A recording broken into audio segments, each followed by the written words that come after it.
Perfecto. Bienvenidos todos. Buenas tardes. Mi nombre es Andrea Reyes Elizondo. Soy investigadora en la Facultad de Ciencias Sociales por la Universidad de Leiden y candidata a doctorado en la historia de la lectura en la misma universidad. Mi investigación no tiene nada que ver con cine. Lo que yo hago es cómo reconstruir las posibilidades de lectura en Nueva España en el siglo XVIII. Pero me da mucho gusto que me hayan invitado a moderar este panel tan interesante. Vamos a empezar con Samuel Fernández Pichel. Él es doctor en comunicación audiovisual y docente en el Centro Universitario Internacional de la Universidad Pablo de Olavide y en EUSA de la Universidad de Sevilla. Ha colaborado y dirigido actividades en los proyectos La Digitalizadora de la Memoria Colectiva y Media Activism.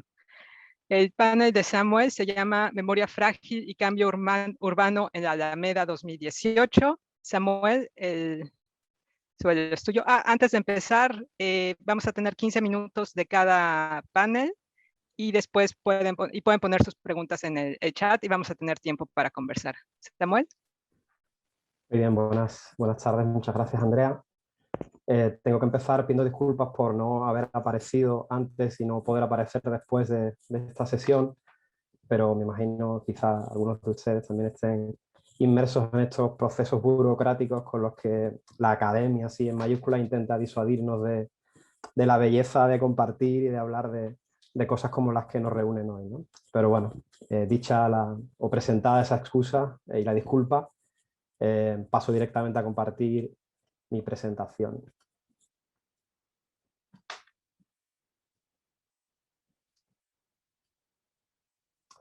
Yo voy a hablar de una película documental que se llama La Alameda 2018, de Rocío Huertas. Es una artista local de mi ciudad, donde yo vivo, en Sevilla, en España. Y esta película es sintomática de unos procesos urbanos que se están produciendo, se han estado produciendo durante las últimas décadas en este lugar, el que da título a la película, y que quizás si ustedes han visitado la ciudad de Sevilla, pues es bien conocido, es un lugar muy emblemático. Empecemos por una breve contextualización de el propio lugar, el lugar topológico, ¿no? Donde ocurre la película, del que habla la película. La Alameda de Hércules es un espacio situado en el cuadrante noreste de la ciudad.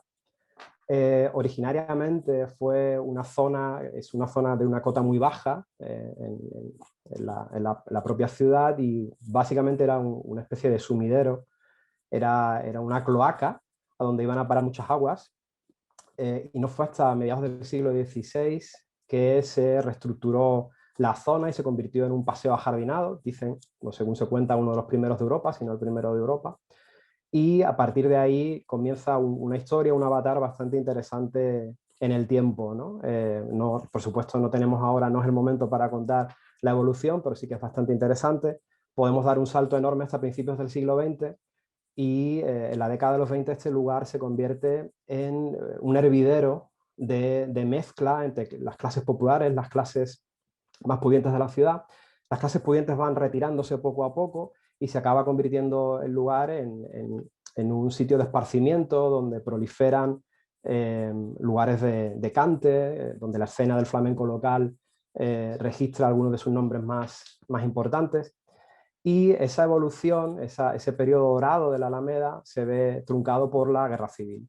Después de la Guerra Civil empieza un declive que, dando otro salto enorme, se acentúa en la década de los 70 y los 80, cuando se convierte de alguna manera en el barrio chino de Sevilla. Es una zona en la que prolifera la prostitución, la drogadicción, etcétera, etcétera. De alguna manera lo que se ve en esta evolución histórica es el progresivo abandono y el deterioro de la zona obrera por excelencia del distrito del casco antiguo de Sevilla, ¿no? Luego las connotaciones históricas del lugar son muy importantes. A día de hoy, como podemos ver en esa imagen en la esquina superior derecha, la Alameda se ha convertido también en el epicentro de los hipsters, ¿no? Es el lugar en el que gente joven, turistas, acuden porque es como una especie de reserva de lo cool, ¿no? Aquí tenemos, por ejemplo, un titular de The Guardian del año 2014 en el que ya se empieza a notar cómo las rutas turísticas explotan con mucha fruición este espacio. Esta turistificación de la zona está acompañada por un proceso de gentrificación que se propulsa desde los años 90, cuando el Plan Urban, un plan europeo, promueve de alguna manera la renovación de la zona, y con ello empiezan a desaparecer los rastros de esa ciudad marginal o de ese distrito marginal, ¿no? Poblado de prostitutas, de drogadictos, etc. Bueno, la película La Alameda 2018 de Rocío Huertas, la autora, la directora, la tienen ustedes ahí en esta fotografía. Es una artista multidisciplinar, ha hecho teatro, cine experimental, cine documental, también es profesora en múltiples talleres sobre cine de animación, que es una de sus especialidades como directora. Y no voy a detenerme demasiado, pero podemos decir que la película, el avatar de la película es bastante interesante, ¿no? Empieza en 2014 como un proyecto de ficción y después se abandona. Se estrena primero como un proyecto de cine expandido, como un paseo de cine expandido por la ciudad, donde a través de la consulta en unos hitos cerámicos que se van colocando en distintos lugares de la Alameda se tiene acceso a unos vídeos instalados colgados en YouTube. Y después finalmente en 2020 la película se estrena en el Festival Alcances de Cádiz como el formato de la Alameda 2018, película de no ficción. Hay distintas adscripciones que se pueden relacionar con esta película, desde la autoficción, el cine en primera persona, el documental animado, el autorretrato urbano o la no ficción feminista. Voy a ir dando pinceladas, porque no tenemos mucho tiempo, sobre cada una de ellas. En palabras de la propia directora, de Rocío Huertas, y esta es su primera película largometraje, la Alameda 2018 es una fábula autobiográfica y al mismo tiempo el mapa de la memoria de un barrio, un barrio que en su opinión está desapareciendo, si no está ya totalmente desaparecido. De hecho, bueno, he tenido la oportunidad de compartir con Rocío Huertas en este tiempo y según ella me contaba, para ella la Alameda como tal ya no existe, es decir, es un barrio por el que ella cuando transita pues, es incapaz de reconocer la memoria del antiguo barrio que ella vivió en su juventud, etcétera, porque ella es, digamos que ella ha sido una habitante del barrio que ha sido expulsada, como muchos otros, por culpa de la gentrificación, ¿no? Bien, después hay un legado muy importante, una afiliación muy importante de la película con un precedente, que es La Alameda, una película de 1978 de Juan Sebastián Bollaín, también director, arquitecto de formación, residente en Sevilla, aunque nativo de Madrid, y la relación entre ambos directores, entre Rocío Huertas y Juan Sebastián Bollaín, ha sido muy bonita en este tiempo. De hecho, Juan Sebastián Bollaín decía que él tenía que hacer una película sobre Alameda cada 20 años, ¿no? Y al final, en el año 2018, quien la ha hecho pues, ha sido Rocío Huertas. La implicación de Juan Sebastián Bollaín ha estado en el proyecto desde el principio, mediante correspondencia, conversaciones, pero por cuestiones de salud él no pudo participar en la medida que hubiera querido, ¿no? En la película. Este es Juan Sebastián Bollaín cuando fue homenajeado en el año 2015 en el Festival de Cine Europeo de Sevilla. El acercamiento a la película lo quiero situar dentro del concepto de la memoria frágil. Es decir, la película, tanto la película como el propio espacio material urbano de la Alameda son espacios frágiles, ¿no? Este concepto de la fragilidad ha sido introducido recientemente en los estudios urbanos y atiende a todas las circunstancias existenciales y materiales de la vida en la ciudad. Es decir, en lo frágil es todo aquello que está en un trance de desaparición, que está inmerso en la incertidumbre y afecta tanto a los componentes humanos, no humanos, como al propio entorno material, el entorno construido, ¿no? En ese sentido, la película es un pasaje por ese espacio frágil en descomposición o en desaparición. No me entretengo a leer las citas porque no tenemos mucho tiempo. Bueno, ¿de qué manera hace o recupera Rocío Huertas en su película esa memoria solapada, negada, oscurecida por el afán del emprendimiento urbano en la ciudad? No lo he dicho antes, pero claro, la estrategia urbana, el emprendimiento urbano llevada a cabo por las autoridades locales, tanto empresariales como políticas, es convertir el distrito, sanearlo y convertirlo en una zona de esparcimiento y de ocio para el consumo, ¿no?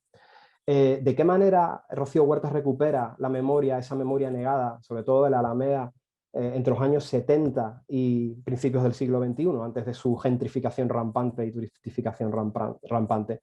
Yo señalo tres principalmente. Hay alguna más, pero señalo tres muy en pinceladas. La primera tiene que ver con la autoinscripción de la directora en la propia película, con su metaparticipación, utilizando aquí el vocabulario de la teoría del documental de Bill Nichols.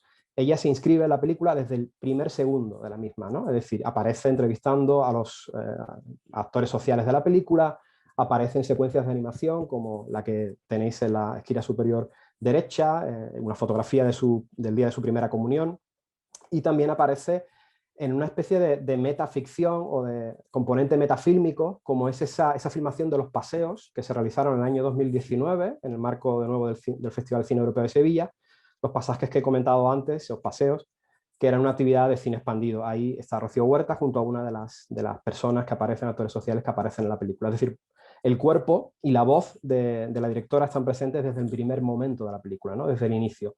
Una segunda estrategia es el uso de la animación como soporte memorístico, ¿no? Como soporte a través del cual se recupera la subjetividad, el inconsciente del lugar, que es también el inconsciente, por supuesto, la suma del inconsciente o de la subjetividad, del deseo, del onirismo de los habitantes, tanto los expulsados como los que resisten aún en esa zona.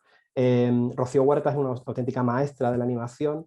Esto es una animación casera, totalmente low cost, la película es absolutamente precaria, no ha contado con ningún tipo de financiación, está hecha por un grupo de amigas y amigos, y la estética y la ética de todo el proyecto es absolutamente punky, ¿no? Ella misma lo ha dicho muchas veces, ¿no? Pero, como comentaba, el uso de la animación tiene la función de traer la memoria, traer la subjetividad, y no es casualidad que muchos de estos recuerdos sean recuerdos que se enmarcan dentro del eje paterno-filial, ¿no? Recuerdos de madres, de padres, porque la directora quería que la memoria del lugar no solo fuera vinculada a espacios o situaciones concretas, sino también a la vivencia de cada uno de los actores sociales que aparecen en la película. Perdón. Otra estrategia, esta es fundamental, tiene que ver con la polifonía de voces. Y aquí la deuda del documental feminista, de la no ficción feminista, es fundamental, ¿no? O sea, crear el yo a partir de la comunidad. La proyección absoluta, identificación absoluta entre el yo y la comunidad. Aquí asistimos a múltiples entrevistas, testimonios de personas que habitaron o aún habitan, resisten, porque son auténticos resistentes en ese espacio, ¿no? Entre estas personas se cuentan, pues, gente que llegó, personas que llegaron durante la primera ola gentrificadora, en los años 90, por ejemplo, Débora, que es una prostituta transexual que regentó una casa de citas, que es uno de los lugares emblemáticos, ¿no? de la Alameda histórica. También tenemos a Fernando Mansilla, que es este artista que murió muy recientemente y que es una especie de dios del underground local. Es un artista de culto, autor de teatro, de poeta, músico. Entonces, también está Manolo Solo, que es actor y que reside en la zona, fue músico. Y también está, como ves ahí en la esquina superior derecha, Agnès Varda, ¿no? Es curioso, alguien le dijo a Rocío Huerta cómo es posible que sea una película no ficción se aparece a Agnès Varda aquí, ¿no? Agnès Varda visitó el Festival de Cine Europeo de Sevilla en el año 2012, fue homenajeada, y la autora aprovechó para filmar las entrevistas que dio algunos de los actos a los que asistió en el Centro Andaluz de Arte Contemporáneo, etc. Bueno, toda esta polifonía de voces construye o le da un giro a esa idea del cine en primera persona, porque la primera persona se construye a través de una correlación absoluta entre testimonios, personas que están íntimamente imbricadas y localizadas en un espacio. Entonces, lo que la película promueve es traer de nuevo a la memoria la voz y la identidad del lugar. De hecho, la autora confesó que su película era una aportación a la construcción de la identidad del barrio de la Alameda. Es decir, la identidad es un tema que está desde el principio presente en toda la película. Y aquí la idea de la identidad se vincula con la rememoración, la reconstrucción de discursos no hegemónicos, es decir, contra memorias o memorias populares. ¿Y por qué este proceso sigue siendo tan urgente? ¿Por qué sigue siendo tan importante? Porque el proceso porque la actividad de reforma de la Alameda, su aburguesamiento radical, sigue aún hoy. Si os fijáis en esta diapositiva que he incluido, es una captura de una noticia del 29 de abril, de hace muy poco, y de nuevo aparece el discurso de la decadencia, ¿no? La Alameda de Hércules es un territorio degradado. Siendo ya un territorio reconocible para los que lo vivieron, los vivimos, como es mi caso, yo soy una generación parecida, similar a o cercana a la de Rocío Huertas, vivimos la Alameda en los años 80 y años 90, nada tiene que ver la vida comunitaria de hoy en día con la que un día fue. No se trata de nostalgia, ¿no? De construir un discurso nostálgico, sino de construir una especie de memoria que atraviese la complejidad, ¿no? de las vivencias y de los momentos y de la memoria urbana compartida en un lugar como la Alameda de Hércules. Muy rápidamente, podríamos decir que la película activa una serie de estrategias encaminadas a recuperar un imaginario negado, ¿no? Es decir, la película se construye como una especie de contradiscurso frente al discurso triunfalista de el emprendimiento urbano y de la renovación urbana que defiende el Ayuntamiento de Sevilla. En este caso, hablamos de un ayuntamiento cuyos concejales más importantes declaró que la ciudad ahora mismo de Sevilla es una especie de sistema turístico completo, ¿no? Es decir, todo está inmerso o todo es plausible de ser incorporado al sistema turístico, es decir, una ciudad que completamente está vendida o a la venta, ¿no? La operación cinematográfica, y utilizo aquí la nomenclatura de como Lee, lo que hace es desvelar ese imaginario que está negado, ¿no? Que está escondido. Después tenemos que vincular la epistefilia documental, ¿no? ese afán por el conocimiento, con la topofilia afectiva. Hay un amor profundo, en muchos aspectos la película es una especie de manifiesto amoroso acerca de este lugar, ¿no? De la Alameda de Hércules. Un lugar que se parece a tantos otros lugares en tantas otras ciudades en España, en Europa y en el mundo, ¿no? Que está siendo asaltadas, ¿no? Por esa bota, ¿no? Del capitalismo, ¿no? Que quiere aplastar todo modo de vida que no sea consumible y vendible, ¿no?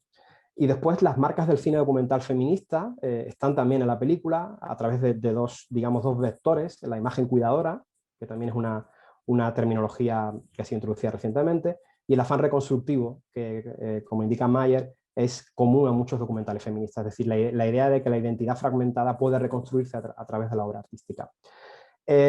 Consecuencia de todo ello es que el proyecto de la Alameda se configure como una especie de intervención, una intervención en un discurso actualmente vigente y con implicaciones políticas, sociales y culturales importantes en la ciudad de Sevilla, ¿no? Cierro con esta cita de Comolli, en la que habla pues, del cine como pasaje, ¿no? Como el cine recupera el cortejo de los fantasmas, el tiempo, el lugar o la historia del lugar. No la leo completa, pero es una cita bastante bonita que se aplica perfectamente a esta película. Aquí están las referencias y con esto acabo. Muchas gracias. Gracias, Samuel. Como dices, es algo que está pasando en muchas ciudades y creo que muchos lo reconocemos en barrios en los que vivimos o hemos vivido. Las preguntas, si tienen preguntas, las pueden ir poniendo en el chat y las vamos a manejar después de todos los paneles. Ahorita vamos a seguir con la ponencia de Mariano Beliz. Él es doctor en Historia y Teoría de las Artes y magíster en Análisis del Discurso por la Facultad de Filosofía y Letras de la Universidad de Buenos Aires. Por el momento es docente de las carreras de Letras y Artes de la Universidad de Buenos Aires y de la Universidad Nacional de las Artes. Mariano nos va a platicar acerca de los documentales de Marcela Said. Mariano, el suelo es tuyo.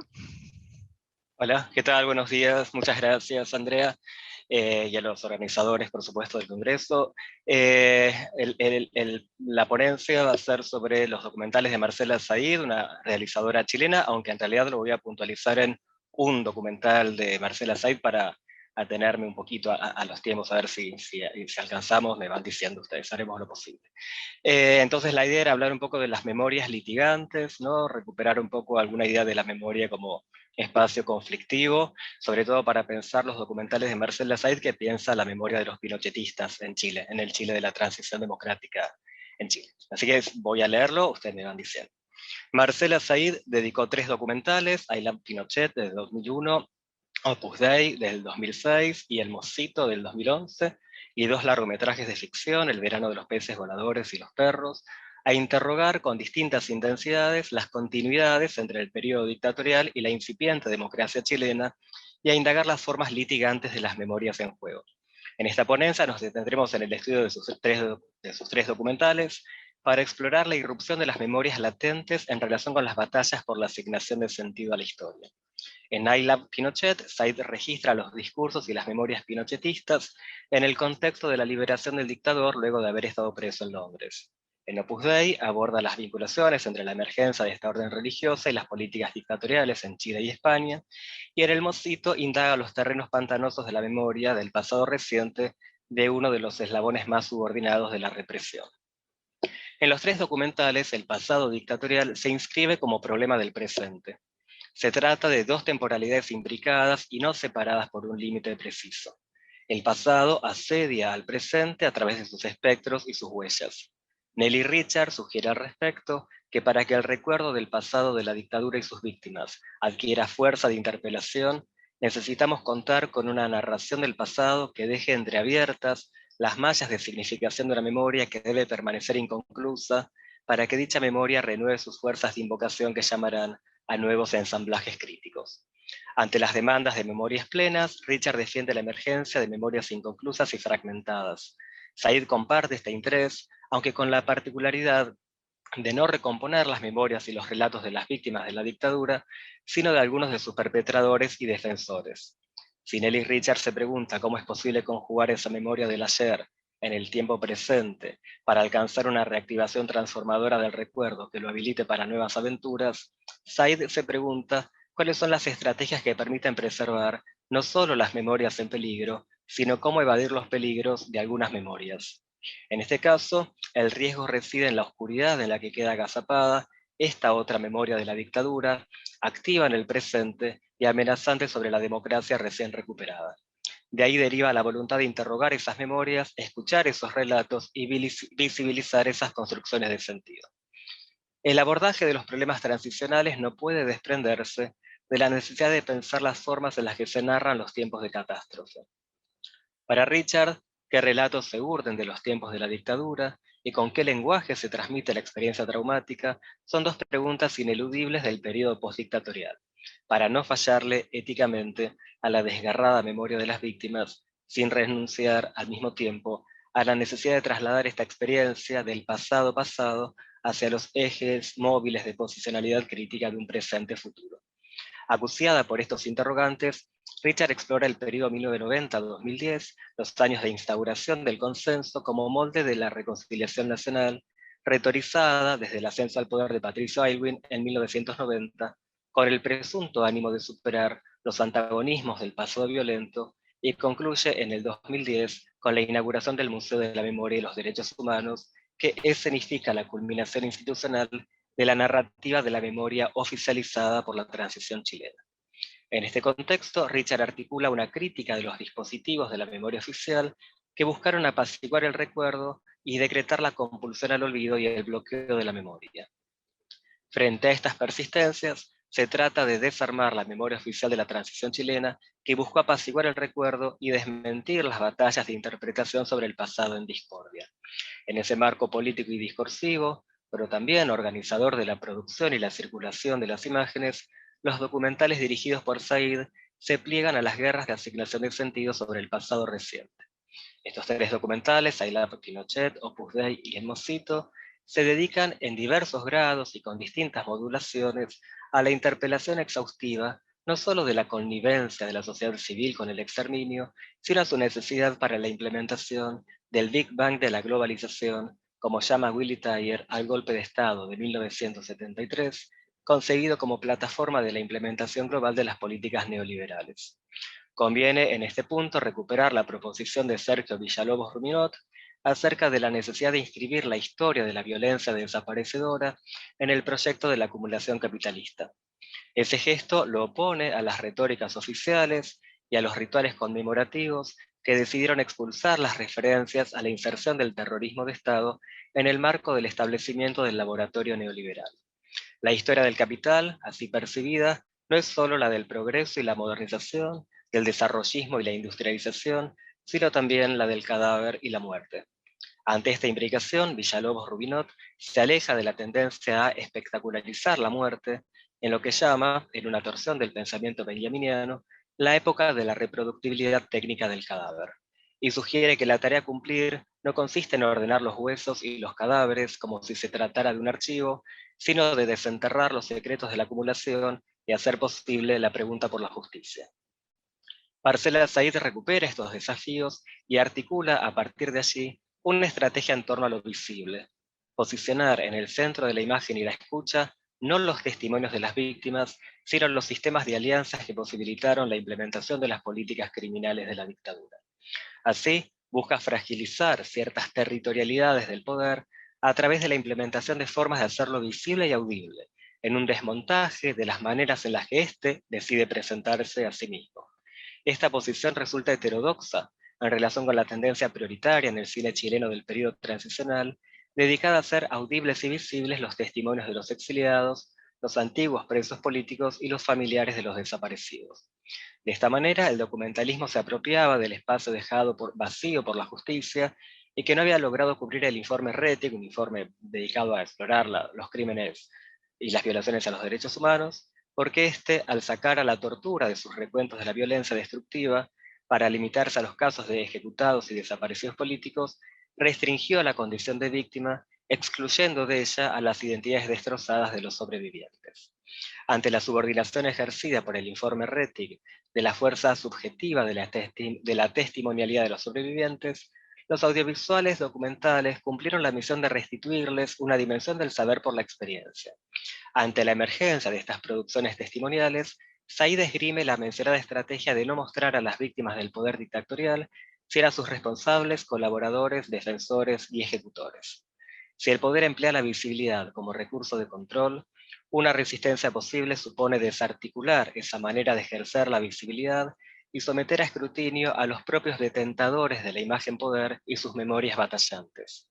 En su vasto estudio de las concepciones de la visión en el pensamiento francés del siglo XX, Martin Chey discute la concepción de la vista como un sentido puesto al servicio de la objetivación del otro y expone que esta noción se piensa siempre desde la potencia del poder de cooptarla como pertenencia propia.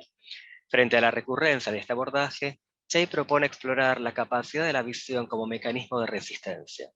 En esta senda, la apuesta de los documentales de Marcela Said resulta contundente. La reticulación, la observación y la escucha como ejercicios de desmantelamiento de las operatorias memorísticas del poder.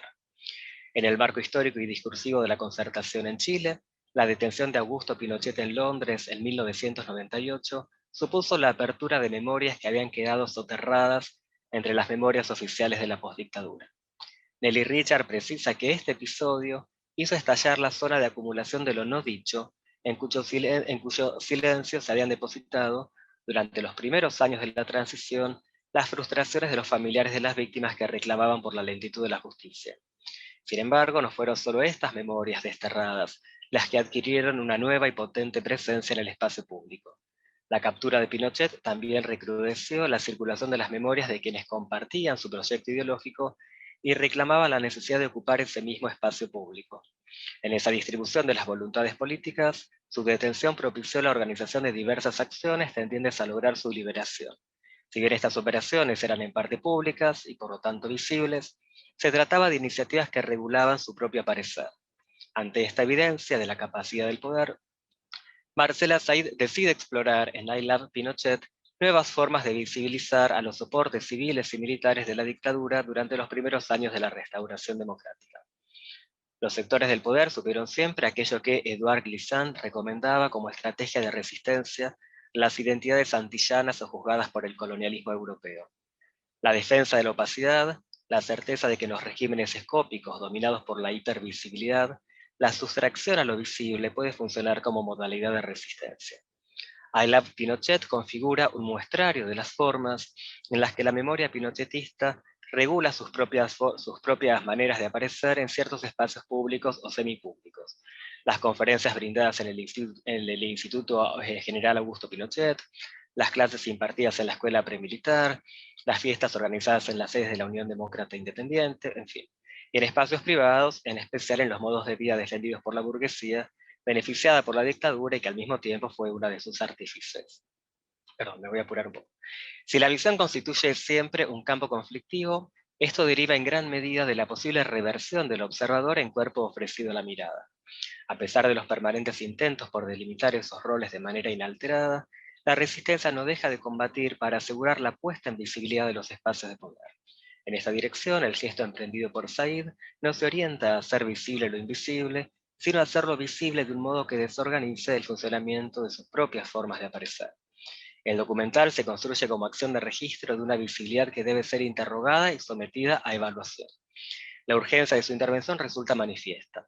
El recrudecimiento de las memorias pinochetistas no busca solo restaurar la imagen pública del antiguo dictador, sino incidir en el futuro político del país.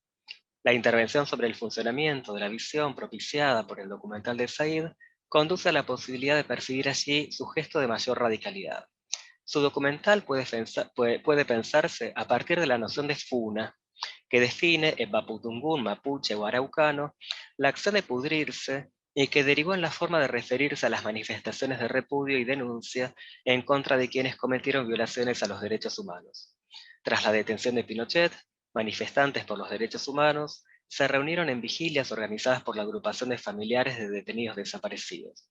A partir de estos encuentros se fundó la organización Acción, Verdad y Justicia, y el acceso a información sobre los ejecutores y participantes de la violencia de la dictadura propició la organización de funas, en Argentina los llamamos scratches, durante la dictadura. Ante la impunidad sistemática se extendió el lema de la Comisión Funa: si no hay justicia, hay funa. El documental de Said explora la posibilidad de trasladar esta lógica al universo audiovisual, pero lo hace a través de un desplazamiento. La funa se articula mediante la gestación de la visibilidad y la audibilidad de los soportes civiles de la dictadura. La aparición de I Love Pinochet no puede desprenderse de la urgencia por filmar la defensa del pinochetismo antes de que este gesto fuera sometido por la hegemonía de lo políticamente correcto y su consiguiente traslado al espacio privado. La circulación de estas memorias y discursividades en el periodo postdictatorial, incrementada ante la detención de Pinochet, no solo funciona como acto ostentatorio de su poder remanente, sino también como gesto político que busca condicionar el periodo transicional. La permanencia de estos discursos y de las acciones que son su base favorece un análisis de las continuidades entre el régimen dictatorial y la restauración democrática más que de sus rupturas. En esta dirección, Said no comienza su documental con la detención, sino con la liberación y los festejos de sus adeptos. Así subraya no solo este campo de persistencias, sino también la vitalidad de esos discursos y esas políticas en el marco de la recuperación democrática. Si la captura y posterior liberación ponen en escena el poder pinochetista, Said lo asienta en la potencia del yo que enuncia I love Pinochet. Ese yo, enunciado en inglés, remite a los lazos del régimen militar con el idioma del capitalismo y afirma su formulación en el campo de los lemas gestados por el marketing y su consecuente conversión de la ideología en mercancía. A su vez, se trata de un yo engañoso, dado que es un yo colectivo. En Nosotros que esconde aparece reiteradamente en los discursos de los entrevistados, asentando la noción de una identidad fuertemente cohesionada. El documental despoja a los testigos del anonimato que los protege detrás del impreciso nosotros al que apelan con regularidad. La identificación del nombre y el registro de sus discursos suponen exponer el posicionamiento y abrirlo a la lectura crítica. A pesar de la preeminencia asignada a los rostros, los discursos y las memorias de los pinochetistas, en el documental se apuesta a una polifonía controlada, en especial a través de la introducción de una discusión entre dos estudiantes que sostienen posturas opuestas sobre la historia chilena. Una joven que defiende lo actuado por la dictadura y un joven que evidencia el carácter clasista de esa defensa y señala, a través de una inflexión autobiográfica, que su padre fue torturado durante la dictadura. También es importante la incorporación de una entrevista al historiador Alfredo Jocelyn Holt, quien explicita la necesidad del golpe de Estado de 1973 en función del establecimiento del modelo neoliberal. Ambas inclusiones manifiestan la voluntad de sumar la voz de actores sociales que por cercanía o por erudición desbaraten las argumentaciones de los pinochetistas. Así hacen evidente la exigencia de impugnar la circulación de estas memorias en un contexto en el que estaban lejos de estar sofocadas. Nelly Richard puntualiza al respecto que el pasado malherido reacontece cada vez que vuelve a ser ofendido por el cinismo de la mira o las imposturas de la razón con las que la derecha chilena niega o relativiza los abusos criminales del régimen militar. La escucha atenta de estas memorias permite encontrar las previsibles contradicciones y desarmar la presunta homogeneidad de las argumentaciones. El peligro de estos discursos irrumpe en una escena filmada en la escuela premilitar, en una clase dedicada a combinar las enseñanzas religiosas y la exaltación del régimen. Bernardo Acuña afirma: cuando nos pidan que estemos, vamos a estar. Esta frase, lanzada como proclama, funciona como una amenaza vertida sobre el presente y el futuro. Perdón, termino en un segundo. En esta dirección, el desafío del documental reside en la construcción de un punto de vista. ¿Cómo narrar a los pinochetistas sin identificarse con su perspectiva?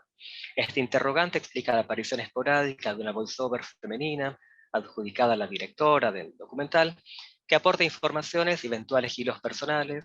Por ejemplo, en mi país dice un porcentaje elevado de ciudadanos apoyan al ex general, Esta voz constituye el recurso principal empleado por Said para anclar el sentido de las imágenes y las entrevistas. Su carácter explícito parece depender de la voluntad de evadir el mencionado peligro de la ambigüedad y la posible sumisión del documental a la discursividad pinochetista en el escenario político-ideológico de la transición democrática. Frente al uso subrayado de esta voz, sobresale la inclusión de imágenes que capturan el espacio público en los traslados de la cineasta para realizar las entrevistas. Así se registran planos diurnos y nocturnos de las calles y las rutas, los desplazamientos de los transeúntes, los contrastes entre la densidad poblacional de la ciudad y los espacios en blanco de las zonas rurales, la diferencia entre las áreas privilegiadas y las marginalizadas, la emergencia de los lugares de consumo con sus diferentes variantes, y se compone una cartografía imprecisa e incompleta de la sociedad chilena de la postdictadura. Esas travesías de la imagen entran en tensión con el carácter explícito de la mencionada voz. Ese vínculo conflictivo permite inscribir la experiencia dictatorial en los cuerpos y en los espacios. A su vez, las trayectorias espaciales se visibilizan los efectos de la imposición del modelo neoliberal durante el régimen pinochetista. Y para cerrar, me gustaría recuperar a una escritora francesa que seguramente muchas de ustedes conocen, que es Marie-José Monsen, que defiende que la única imagen que tiene la posibilidad de transformar la violencia en libertad crítica es la imagen que encarna, aquella que da materialidad y visibilidad a una ausencia. Este vacío, sin embargo, puede ser conjurado no solo a través de los intentos de restitución, sino también a partir de la apelación a las condiciones y a los responsables de la desaparición. En esta búsqueda, en I Love Pinochet, Said escruta las imágenes, las memorias y los discursos articulados por los pinochetistas para desmontar su funcionamiento. Introduce sus relatos y memorias para desarmar los modos en los que estos sectores regulan su propio aparecer público. Así genera una torsión de sus memorias y las abre al debate desde el presente. De este modo puede recuperarse la noción de imbu, sugerida por Monsen, para pensar aquello que está a la espera de sentido en el debate de la comunidad. Tal situación de decidibilidad del sentido supone que la imagen por sí misma es fundamentalmente indecisa o indecidible. Precisamente porque la imagen es en sí misma ambigua, equívoca e incompleta, Said configura dispositivos en los que la memoria de los perpetradores y sus cómplices, los relatos con los que asignan inteligibilidad a la historia reciente chilena y las imágenes con las que cristalizan un relato del pasado, son intervenidos y sometidos a una lectura crítica. En estos procesos de desmontaje, a su vez, se abren las hendiduras por las que se inmiscuyen las memorias de las víctimas, los reclamos de justicia y las funas a los genocidas. Bueno, perdón por la velocidad, pero esa era la idea que quería compartir con ustedes. Y bueno, después nos veremos en un ratito más. Muchas gracias. Gracias, Mariano. Gracias a usted. Vamos a darle ahora el suelo virtual a Andrea Franco. Andrea es licenciada en periodismo y doctora por la Universidad de A Coruña, con una tesis sobre la ciudad y el espacio urbano a través del cine iberoamericano contemporáneo. Andrea es programadora audiovisual y colaboradora en revistas como Transit, Cine y otros desvíos, y La Furia Humana, de la que también es coeditora. Es autora del libro Iberoamérica Urbana, Itinerarios por un cine desencantado. Andrea nos va a hablar de un film que es una mezcla entre road movie, ficción y realidad.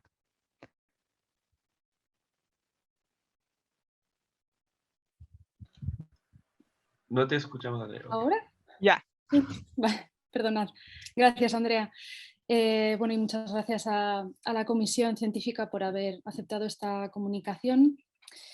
Voy a compartir pantalla. Ahí está. Espero saber manejarlo. Va a ser la primera vez. Aquí.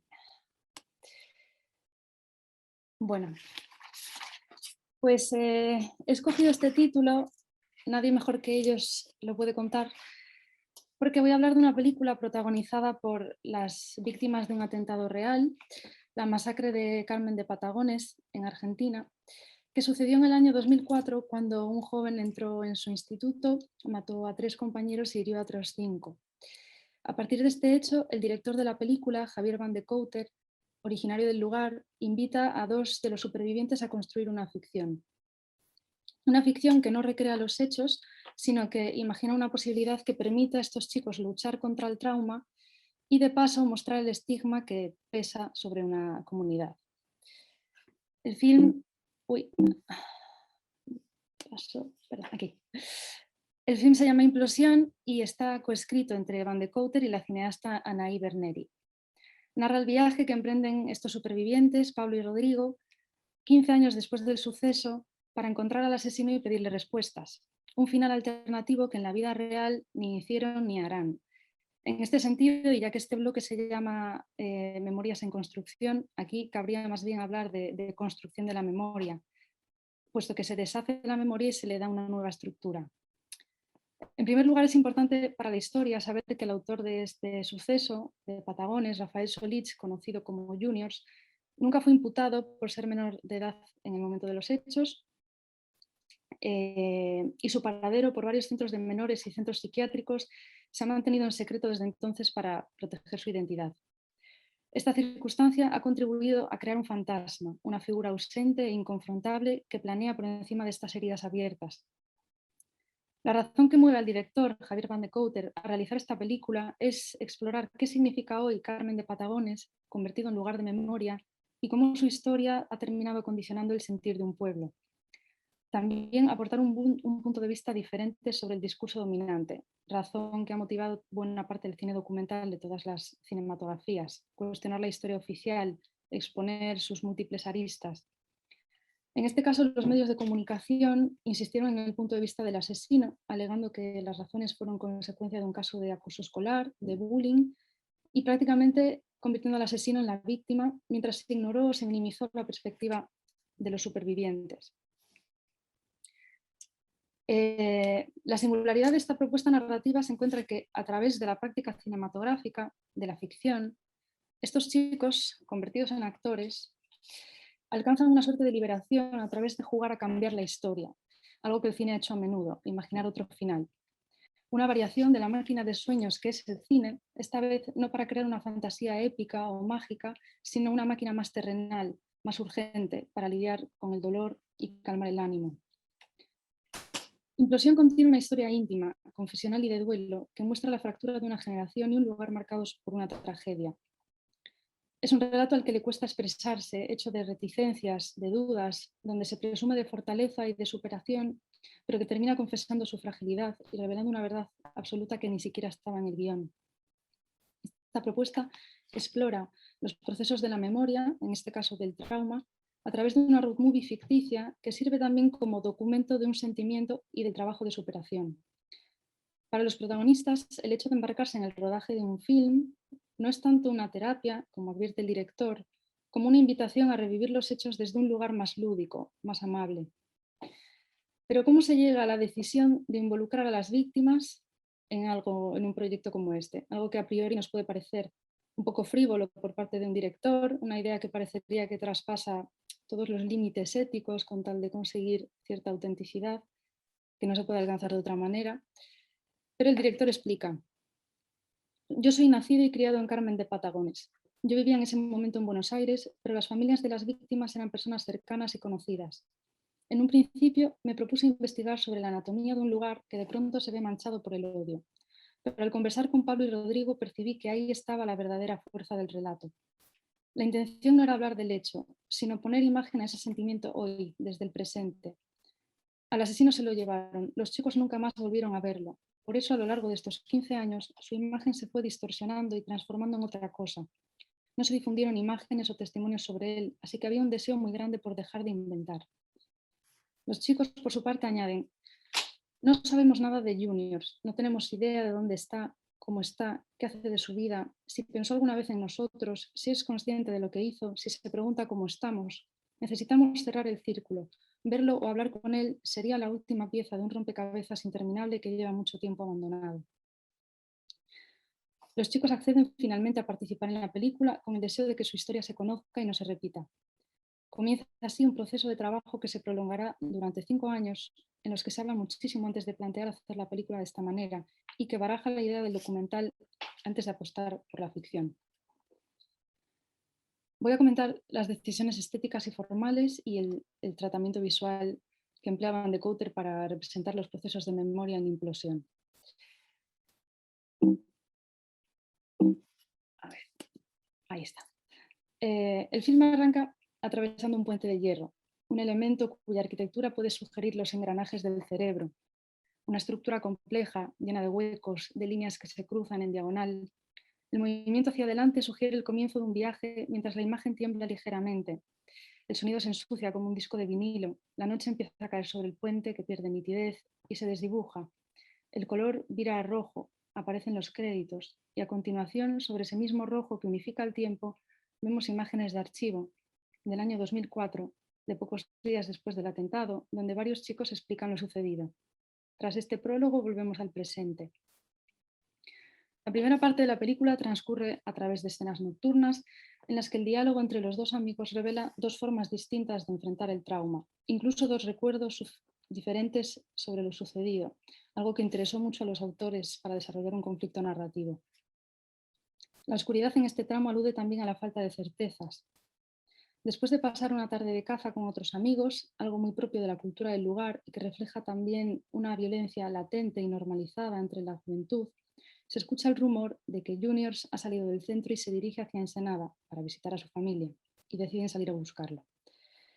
Comienza así un viaje interior y físico, psicomágico, iniciático, como lo define el director. El viaje comienza a interpelarles y se convierte en un dispositivo para desatar sentimientos que estaban ocultos. Veremos un contraste entre planos muy abiertos, con un cielo muy dramático, con mucho peso, muy cargado, y planos que se acercan a los personajes para intentar atrapar su verdad. La espalda también, según ha explicado Van de Kouter, es una barrera simbólica que separa a la persona real del intérprete. Por último, planos desde el retrovisor que sugieren una mirada regresiva. En el camino, el paisaje nos habla también de un estado de ánimo. Atravesamos zonas industriales y fabriles, zonas desérticas. Decía al principio que Patagonia se ha convertido inevitablemente en un lugar de memoria, un lugar donde se ancla, condensa, cristaliza, refugia y expresa la memoria colectiva, tal y como ha definido Pierre Nora. No es cualquier lugar el que se recuerda, matiza Eugenia Ayer, sino aquel donde la memoria actúa. Este escenario, además, es una trastienda, una parte de atrás dentro de un país del tamaño de Argentina, que parece progresar y avanzar por otras regiones y que tienen estos escenarios de carreteras secundarias y ciudades menores, una muestra de una vida en segundo plano o al margen. El estigma se siente en un paisaje contaminado y olvidado, igual que en los cuerpos con cicatrices, con heridas de bala, con las señales de las cirugías. Como en toda road movie, nuevos personajes se suman al viaje y provocan experiencias que transforman a los protagonistas. El camino está lleno de estaciones y desvíos que interrumpen y ralentizan el destino final con preguntas y miedos que replantean todo el tiempo el sentido del viaje. Aparecerán dos chicas que en la vida real son actrices jóvenes con experiencias previas en cine y teatro y que en la película tienen más o menos la edad que ellos tenían cuando todo sucedió, por lo que su encuentro con ellas permite que vivan algo de esa adolescencia interrumpida. Después de una noche de fiesta, se produce una catarsis, en parte propiciada por el alcohol y otras drogas, que desata un momento de verdad que no estaba escrito, una confesión que rompe la ficción por un instante y permite entrar en un sentimiento verdadero. A partir de aquí, después de este momento que el propio equipo de la película definió como mágico, imprevisible y conmovedor, deciden partir todos juntos en busca de Juniors. A partir de aquí, la cámara termina por desestabilizarse del todo, difumina lo que está en cuadro, recoge el momento de rabia y enajenación pasajera que viven los chicos cuando encuentran al agresor, hasta que se dan cuenta de que han confundido a Juniors con otra persona, lo cual no hace sino aumentar la impotencia y seguir agrandando la sombra del fantasma. Ya solo queda volver a casa. Javier Van de Kouter declaró que la película ha permitido a las víctimas crear un personaje y salir de sí mismos, verse desde fuera, utilizar un proceso artístico para sondear ciertas zonas personales que son impenetrables. Y aunque la película no es una terapia, la película inventa un futuro, un desenlace diferente, que enfrenta los hechos desde una perspectiva menos trágica. El cine no puede responder a cierta clase de preguntas, afirma. Hay algo del orden de lo personal que le pudo haber pasado a Juniors y que es insondable. No sé cómo explicar por qué el odio se puede manifestar de esta manera. Lo que sí sé es que sentí la necesidad de reflexionar sobre esto y sobre el lugar, con sus cielos incluidos, donde la mirada del otro pesa mucho, la violencia, la masculinidad. Nosotros no buscamos en ningún momento meternos puntualmente en lo que le pasó por la cabeza. Nos lo planteamos como una ausencia que se vuelve fantasma y misterio y que se va perpetuando en los supervivientes. Ellos a su vez tienen que lidiar con ese pasado, No hay una respuesta que pueda dar la película, pero sí hay una manera de rodear esa incógnita para abrir nuevas preguntas. Preguntado por las influencias que ha manejado el director para construir Implosión, Van de Coter ha citado los films juveniles de Larry Clark, en concreto Kids, y su manera de poner en escena la tensión entre adolescentes, y también se ha relacionado esta película con Elephant de Gus Van Sant, con la que al margen de compartir el tema de fondo, comparte muchos de esos planos de espaldas que sugieren que los chicos son el blanco de un agresor invisible. Pero no fue a Van de Coter a quien inspiró Elephant, sino al propio asesino a la hora de coger el fusil de su padre y planear una venganza sangrienta en su instituto. Para concluir y para tratar de responder a las cuestiones que se han planteado en este encuentro, diría cuatro o 5 puntos. Esta película, que visibiliza un hecho trágico en la historia de una comunidad y el daño psicológico que arrastra a lo largo del tiempo, documenta una transformación personal que solo ha podido tener lugar gracias al ejercicio de la ficción. El film es un arma de combate y una herramienta de exploración en la búsqueda de la propia identidad. Con el paso de los años uno cree haber cambiado y no ser el mismo, cree haber superado ciertos traumas, pero la película le saca de su error y le recuerda que el proceso será largo. Implosión habla de estigmas que se perciben a distintos niveles. Captura un paisaje que consigue reflejar un daño físico y un daño emocional. Establece paralelismos entre el daño que hace el hombre sobre el paisaje y el que se hace el hombre a sí mismo o a los demás. El arte cinematográfico evoluciona a lo largo de las décadas, pero nos sigue permitiendo especular y jugar con la historia, fantasear incluso con los hechos más terribles. Y por último, el espectador, sumergido en el paisaje cinematográfico, empieza también a construir una memoria sobre aquello que la película se propone perpetuar. Muchas gracias. Gracias, Andrea, por esta ponencia. Y te quedaban 2 minutos. Vamos a seguir con el panel de Carla Giacello. Carla es investigadora y curadora uruguaya, candidata a doctora por la Universidad Autónoma de Madrid en estudios artísticos, literarios y de la cultura. Tiene una licenciatura en artes por la Universidad de la República en Montevideo y un máster en historia del arte contemporáneo y cultura visual por la Universidad Autónoma de Madrid. Fue integrante del equipo de investigación en cine expandido del Laboratorio de Cine de la Fundación de Arte Contemporáneo en Montevideo y actualmente forma parte del equipo de investigación de las redes del archivo de la Universidad del Cine en Buenos Aires. Carla nos va a hablar de el trabajo de Paz Encina. Hola, muchas gracias. Voy a compartir pantalla.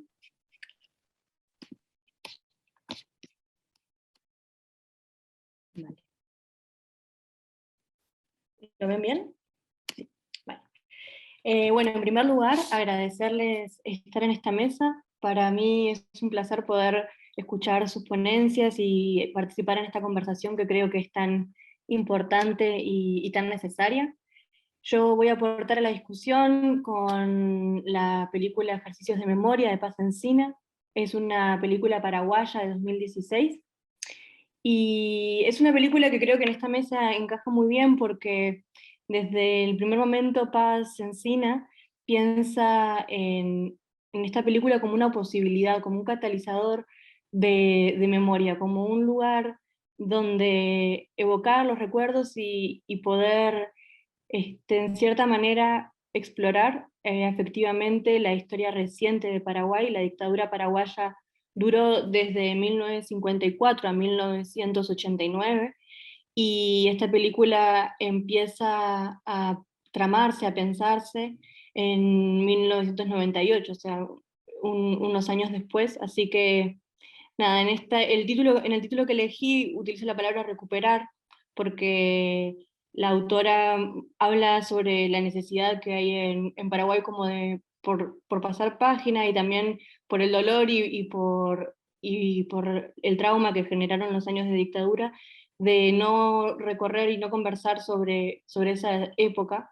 Y bueno, esta película justamente busca lo contrario, busca explorar esos momentos y poder generar una narrativa histórica común o no desde nuestras individualidades.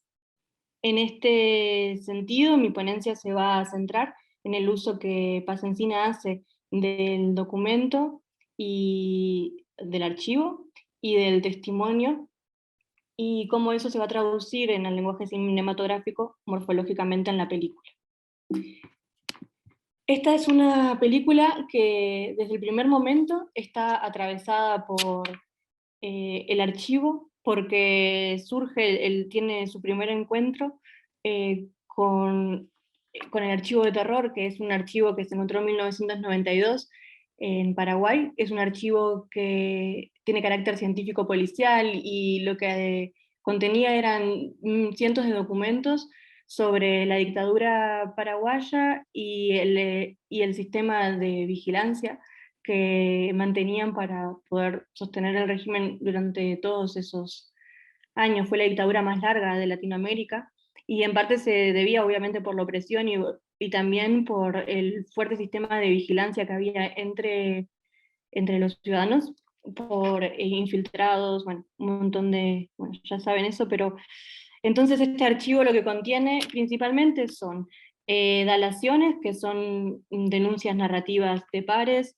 tiene también documentos de espionaje, ya sean conversaciones de teléfono, informes, fotografías, también documentos oficiales, bueno, en fin, un sinfín de materiales que a partir de este material incluso se podría desarticular, ¿no? Cómo funcionaba esa estrategia de conversación. Y bueno, ella se encuentra con este archivo está abierto para consulta pública en Paraguay, pero la gente no la visita y ella entiende que tiene como la responsabilidad también de difundir estos materiales. Y entonces en esta ponencia me voy a centrar bastante en su proceso creativo y en cómo ella se encuentra con este archivo a partir también de entrevistas que yo he realizado con Paz, y en la investigación tiene como un fuerte ingrediente esto, porque lo que me interesa es un poco desentramar el porqué. Entonces el abordaje que ella hace es de lo afectivo, y frente a eso la primera pregunta que nos surge es ¿por qué un abordaje del archivo mediante lo afectivo, ¿no? En primer lugar, bueno, pues es inevitable pensar que el vínculo directo que tiene con su propia biografía. Ella es paraguaya y vivió gran parte de su vida en dictadura, aparte su familia era del régimen opositor, era opositor al régimen, perdón, y incluso su padre es desaparecido. Entonces, pues cuando ella se encuentra con ese archivo, incluso en la entrevista que le hago cuando me narra esa parte, me cuenta que lo primero que le surgió fue buscar a ver si había documentación de su padre, ¿no? Como que tiene un vínculo tan directo con esos materiales, que para ella es imposible poder tomar otro tipo de distancia, y entiende que igual ahí también está su rol a la hora de hacer esa película. Entonces es a partir de esa experiencia donde ella ya empieza a tener como las primeras pulsaciones de lo que va a hacer después la película, ¿no? Como la importancia del sujeto. Tampoco quiero dejar de mencionar que ella empieza esta investigación en 1998 y se extiende hasta 2016, y justo esos años también coinciden como con el auge del giro afectivo y con el desarrollo de teorías políticas sobre las emociones, que también tienen una influencia muy clara sobre el cine del sur de América Latina en esos años. Incluso, sin irnos más lejos, tenemos la suerte de contar en este congreso como keynote con Irene de Petris, que ella escribe una publicación sobre las geografías afectivas y hace un análisis de películas de Argentina, Chile y Brasil, que entre 2002 y 2017, donde justamente analiza también cómo estudiamos el afecto y cómo el cine nos permite, a través de la imagen y de los sentidos, explorar estas dimensiones como experienciales y somáticas. Entonces, bueno, no quería dejar como tampoco de ponerlo en contexto, porque creo que Paz Encina también tiene una formación académica que no podemos dejar de lado, porque también hace la cuestión. Después, con respecto a esto, bueno, está bien, el abordaje, ¿por qué aborda el archivo mediante lo afectivo? Pues eso lo entendemos, pero cómo eso se traduce en la película, o cómo yo como investigadora puedo entenderlo, ¿no? Y marco para esta ponencia puntualmente, elegí 3 puntos que me parece que son esclarecedores y que son fáciles como de recibir en estos minutos. En primer lugar, uno que tiene que ver con el proceso de investigación y son los ejercicios de socialización del archivo que Paz hace en el proceso de investigación. El segundo es la decisión de incluir y combinar junto con el archivo del terror el testimonio de los hijos de Agustín Goiburu. Van a escuchar que menciono a Goiburu, por los que no están igual muy familiarizados con la política paraguaya, pues él es uno de los líderes, igual podríamos decir el líder como más emblemático también de la oposición al régimen dictatorial en Paraguay. Y ella incluye el testimonio de los 3 hijos que durante la dictadura, bueno, fueron creciendo porque duró muchos años, pero también fueron niños, entonces está ahí la reminiscencia de la infancia. Y una concepción espacial de la memoria que luego se define morfológicamente en el lenguaje cinematográfico que usa. Ahora voy a expandir un poco en estas ideas para aclararlas también. Para empezar, me gustaría empezar con lo de la socialización del archivo, porque me parece interesante que en este proceso, que empieza siendo tan íntimo, ¿no? Ella decida, como parte de la investigación, desde un primer momento, hacer ese ejercicio de exteriorización de sus procesos y de los materiales, porque después es lo que va a terminar siendo en la película. Entonces ella hace como 2 cosas principales. Por un lado hace una serie de instalaciones que se llaman notas de memoria y son las primeras que las hace ya en el año 2012, y después, ya acercándose más al lenguaje específico cinematográfico, hace una serie de cortometrajes que se llaman Tristezas de la Lucha y que produce en 2014 y en 2016. A mí me parece que igual de estas 2 socializaciones del archivo, es interesante marcar, sobre todo en la primera parte, que es la serie de las instalaciones, cómo ella, aparte de sabotar un proceso personal y de generar un encuentro directo con el material, tiene en cuenta, ya empieza a tener en cuenta la espacialidad. Las instalaciones consisten en exhibir el material del archivo que proyectado en 3 lugares específicos de la ciudad donde sucedieron los hechos. Entonces, de esta manera, ella le da como herramienta también al pueblo, a las personas que van transitando por la ciudad, aparte de encontrarse directamente con el material, también encontrarse con el material en el lugar donde sucedieron los hechos. Eso incluye una dimensión espacial que luego se desencadena en la película en como una forma de entender también esta memoria. Para hacerles como sé que no tenemos tiempo de ver los videos de las instalaciones ni nada, me parece que un ejemplo que es muy fácil de entender así en esta conversación un poco unidireccional por ahora, es la imagen que elegí de fondo, es la tercera instalación que hizo, es una proyección de las fotos de los desaparecidos sobre el río. En ese río muchas veces, bueno, se han encontrado cuerpos de desaparecidos que dan la pauta de que los militares, una vez que asesinaban a opositores, tiraban los cuerpos al río. Entonces estas personas que transitaban, los visitantes de la instalación, pues en el río que ven todos los días, en su cotidianidad, veían reflejadas las caras de los desaparecidos como una forma también de evocar esa memoria. Eso es como, les digo ese ejemplo nada más para que puedan visualizar el tipo de ejercicios que estaba realizando Paz para la producción de su película. El segundo punto que mencionaba, que era la inclusión del testimonio de los hijos de Agustín Goiburu, ella en primer momento lo que piensa es como la necesidad de generar un contrapeso a ese archivo tan frío que es el archivo científico policial, y también porque pues estaba hablando mucho en ese archivo, había mucha información sobre los opositores, pero no estaba la voz de ellos, ¿no? Que es como también una manera de desaparecerlo, y como a veces el material de archivo parece que por documentar vendría a dar como una información objetiva, y cuando en realidad claramente esto está hecho desde un lugar de poder, ¿no? Entonces ella dice que para ella es importante incorporar entonces los recuerdos también de los que vivieron eso, y como ella quiere todo el tiempo mantener esa fisicalidad del recuerdo, también pensar en los hijos, es pensar también en las infancias, es pensar también en las sensaciones, en los recuerdos de la niñez, ¿no?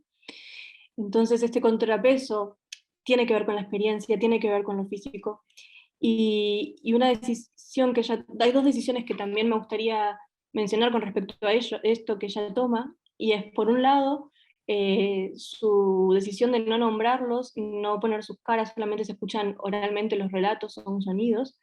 Pues eso es una decisión también de universalizar lo íntimo, ¿no? Como estos no son los recuerdos de los hijos solamente de Uigurú, también son los recuerdos de todo, y cómo cada uno se puede encontrar en eso o no, cómo esas experiencias nos pueden resonar o no, y en qué puntos nos resuenan, como dejándolo un poco más libre, no entendiéndolo como una ficción ajena o como una realidad que no nos toca, sino como un relato en el cual sumergirnos, ¿no? Y por otro lado, este registro lo hace no solamente sonoro, no solamente son sus voces, sino que también ellos le mencionan lugares y ella produce con su cámara, filma esos rincones, ¿no? Va a las casas, va al Chaco, va al río donde se solían bañar, recorre esos bosques, recorre esos espacios, ¿no? Entonces el registro es sonoro y también es espacial, y en ese sentido se vuelve un documento dentro de la película que ocupa igual o más espacio incluso que los documentos incluidos del archivo de terror, que también los incluye. Entonces, en ese sentido también es como explorarlos como una narrativa histórica, y en cierta manera a partir de la película también institucionalizarlos o igualarlos en ese sentido. Con respecto a cómo eso luego también se transmite a la película más ya como un análisis más formal, más morfológico, pues hay más elementos, pero mencioné algunos principales que creo que nos pueden venir bien. Bueno, para empezar, por supuesto, descarta la estructura narrativa lineal cronológica, son otras las narrativas que usa. Los relatos sonoros y los visuales son disruptivos, a veces oímos un audio, pero las imágenes nos están contando otras cosas. Esto genera una apertura mucho mayor, uno no está tratando de generar conexiones, sino que está como explorando. La juxtaposición sonora también nos invita a tomar diferentes recorridos, que luego hace tangible también tanto en los personajes, que son, por ejemplo, los niños recorren el bosque, se tiran al río, se suben a las ramas de los árboles, caminan entre sí, se miran, comen, van como explorando el lugar, van tocando, van mirando, van caminando. Y por otro lado, la cámara de Paz, cuando recorre los espacios vacíos, como es el caso de la casa, hay una escena que es muy fuerte, que bueno, igual ya la verán, pero que es como si fuera ya la habrán visto. Es una casa que es como si hubiera quedado suspendida al momento como si hubiera quedado congelada en el tiempo, ¿no? Entonces están las camas extendidas, los platos servidos, el bordado medio a hacer, la radio puesta, los zapatos sobre la puerta, las puertas abiertas, las ventanas abiertas, y la cámara de Paz encima va recorriendo y va explorando, va haciendo como un movimiento. Esta espacialidad que ella genera tanto en el sonido como visualmente, es una visualidad que invita al recorrido de esa memoria. Y en ese sentido, esta concepción espacial de la memoria que invita al recorrido, yo personalmente la asocio mucho, me remite mucho también a la imagen recuerdo de Deleuze, que bueno, ya es como muy trillado, no muy conocido, pero que siempre se repite y siempre aparece, pero es que el tiempo, la memoria vendría a ser, el recuerdo vendría a ser como una superposición de tiempos, y son diferentes que van en espiral, y lo que los definen son los diferentes recorridos desde el presente. Esas presencialidades van marcando diferentes recorridos y diferentes versiones de una misma memoria. Entonces, en este sentido, me parece como que la película de Paz tiene un punto de unión muy fuerte con esa idea de la posibilidad de recorrer estas diferentes memorias y de generar como desde el cine, desde el lenguaje cinematográfico, herramientas que nos permitan también poder generar como generar un encuentro, ¿no? Como un encuentro con una historia que cuenta uno de los hijos de Uigurú, un encuentro con este documento, un encuentro con este espacio, y poder recorrerlos también desde nuestras propias presencialidades, generando en el espectador también una individualidad muy activa, ¿no? Y bueno, algunas conclusiones finales o puntos que quiero rescatar para la discusión, porque también soy la última y quiero ser breve y leve para que podamos también conversar, que me parece que es lo divertido y lo interesante de este tipo de encuentros. Pero bueno, poner sobre la mesa la idea de que hay una memoria universal, de que este tipo de películas nos pueden remitir a nuestras propias experiencias, que estas situaciones son extrapolables a otros contextos, que esta película es sobre la dictadura paraguaya, pero también es sobre la dictadura argentina, sobre la dictadura uruguaya, sobre otro tipo de vínculos. Incluso cuando presentó esta película en San Sebastián, una anécdota que me contaba Paz Encina, era que todo el mundo le decía, es que me remite un montón a la Guerra Civil Española. Pues eso, como pensar en este día un poco brechiano, ¿no? de que nos enfrentamos con una historia común. Y después pensar que el abordaje efectivo del archivo también pone en jaque como unas concepciones tradicionales de lo que es el documento y lo que es su supuesta objetividad, y como también estas películas que abundan, ¿no? Sobre todo en el cine latinoamericano, me parece, de generar estas contrahistorias, estas narrativas a contrapelo, estas salidas de la oficialidad. También poner en cuestión la idea de archivo, ¿no? Y permitirnos apropiarnos de estas imágenes y poder generar nuestros propios discursos, aún en un archivo que pertenecía y que tenía un rol, ¿no? Como de opresión. Y eso también posibilita la democratización de estas subjetivizaciones y por lo tanto habilita el testimonio y a la experiencia también como un elemento narrativo histórico. Bueno, la concepción espacial de la memoria, cómo se puede traducir al lenguaje cinematográfico, ¿no? La idea de pensar esta película que tiene como título Ejercicios, ¿no? Que llama a esa acción, a ese ejercitar, sí, poner acción al espectador, y cómo lo podemos hacer colectivamente también en una sala de cine, en un espacio así, y poder generar por lo menos una discusión, ¿no? Generar discursos propios, generar narrativas, ponernos a pensar, ¿no? Desde otro lugar, como ya qué rol histórico cumplimos y qué experiencias que hemos vivido a lo largo de la historia tenemos también para narrar.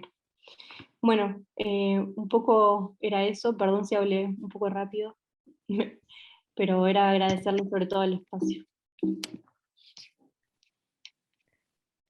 Gracias, Carla. Gracias, Andrea. Gracias, Mariano. Y gracias, Samuel. Ahora tenemos unos minutos, bueno, más de media hora para preguntas y comentarios. No he visto ninguna pregunta en el chat. No sé si alguien tenga alguna pregunta. Ah, aquí tenemos. Iván. Sí, hola, buenas tardes y buenos días en América.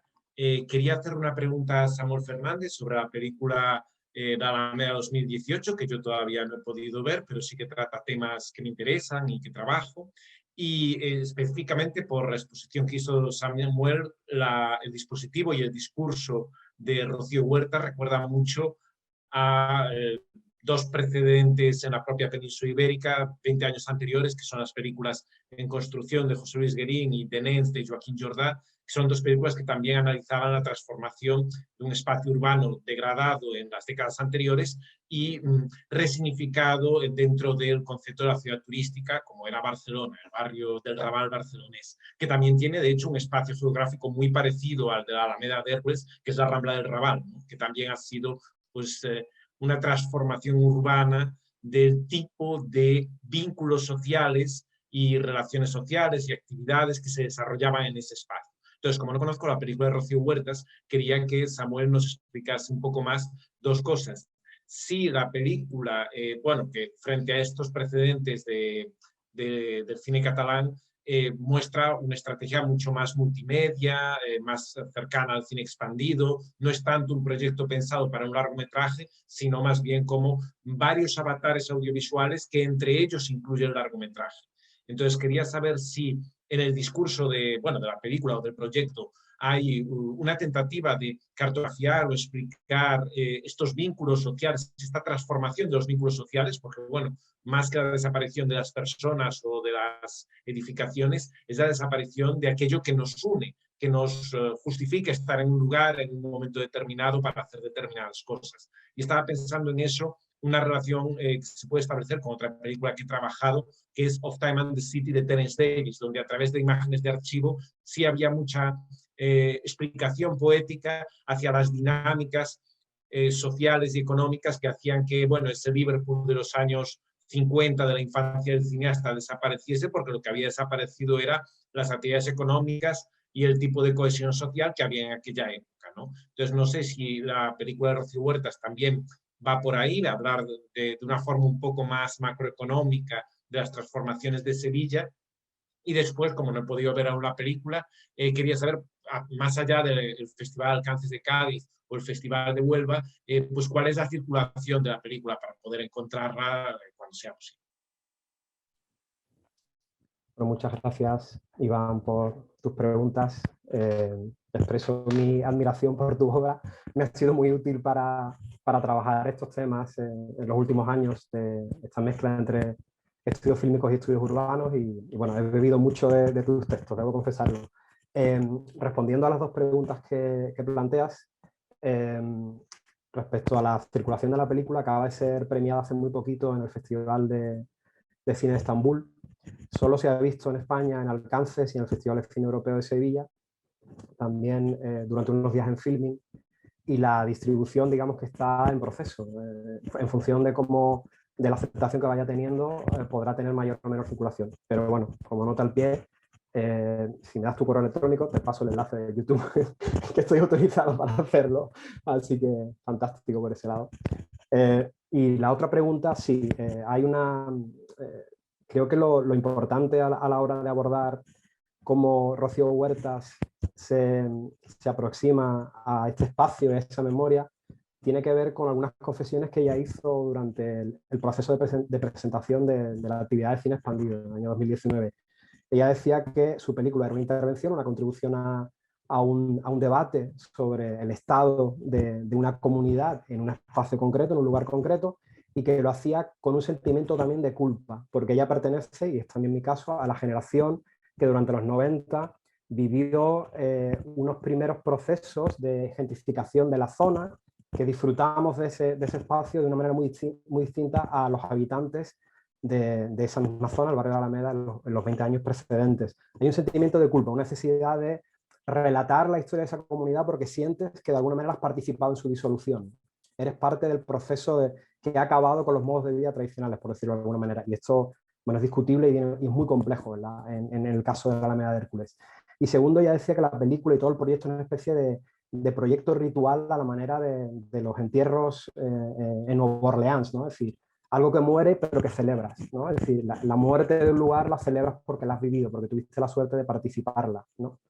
Respecto al vínculo con las películas como las que has nombrado, de Jordà, etc. En el caso de la película de Huertas, el proyecto muta, es absolutamente mutante, empieza en 2004 y acaba de momento en 2020. Me decía hace muy poco que todavía sigue filmando cosas para subirlas al canal de YouTube, ¿no?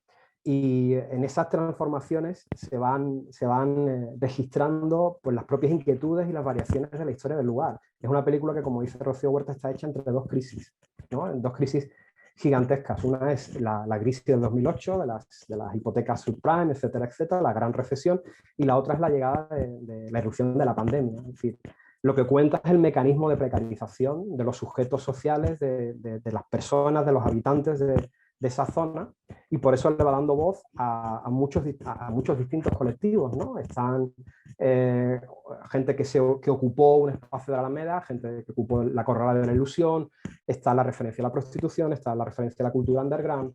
Es decir, la manera de vehicular toda esa memoria es a través de distintos dispositivos, ¿no? Tanto la intervención en el espacio público, en el proyecto de cine expandido, como una concreción mucho más lineal en la película que he comentado hoy.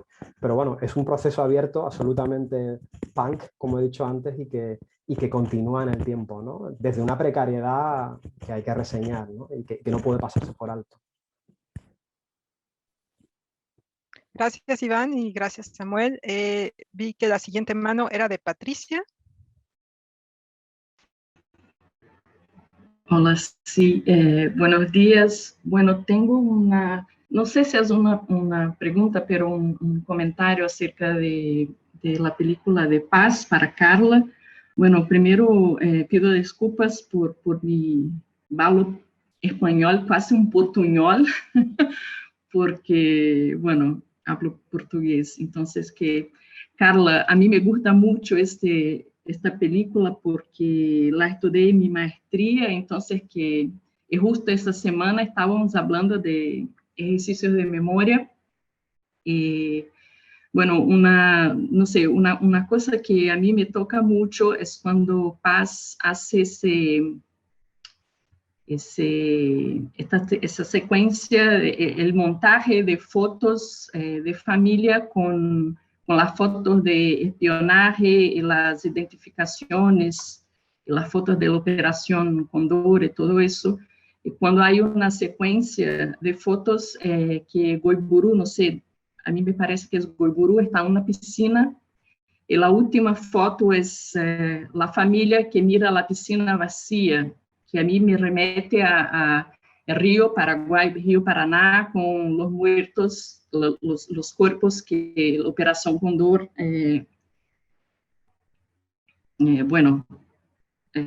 saca en el río. Entonces creo que esta cosa del afecto, a mí me toca mucho esa secuencia de este montaje de Paz, no sé cómo te parece, pero el inicio de la película, de la casa y todo eso, que parece hay una cosa suspensa, no se sabe si las personas salieron o si están ahí a espera de alguien, pero ese inicio de la película y este montaje son para mí lo que me toca más en la película. No sé qué te parece a ti.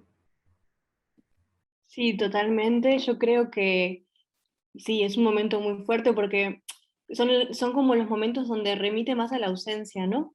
Como en los dos casos que se nota esa ausencia de esos desaparecidos y de esos, ¿no? Que esos cuerpos. Yo creo que el tema de la ausencia, incluso que haya elegido, ¿no? la narración de los hijos, y es como que el pueblo está pero no está, ¿no? Está como en este memoria, en este recorrido que también yo creo que pone en importancia la importancia de la memoria, al marcar la ausencia como lo importante que es recordar, ¿no? Como lo importante que es poder generar narraciones sobre esto, como que hace énfasis en eso, porque estas personas no están, ¿no? Como eso, sí, gracias. Qué guay. Sí, es porque a mí me gusta mucho esa película, entonces que... Sí, es bueno, yo adoro. Gracias, Patricia. La siguiente mano fue de Luisa. Hola. Y yo también voy a hablar portugués, perdón. Mi cuestión es para Mariano. Me gustaría preguntar, yo no pude acompañar toda tu comunicación, pero me interesaba mucho saber si tú has hablado de filmografía de Marcela, dando visibilidad a una ausencia y dando voz a los apoyantes de la dictadura de Pinochet. Yo me gustaría de preguntar, porque no lo conozco, no conozco la filmografía de esa autora, me gustaría mucho de saber cuál es la relación de ella en cuanto autora con el sujeto filmado que está en otro lado de sus posiciones políticas. Me interesaría mucho saber si esa voz de la autora transparece en el filme, qué tipo de relación ela faz nessa abordagem fílmica. Obrigada. Gracias. Bueno, gracias Luisa. Me parece interesante la pregunta.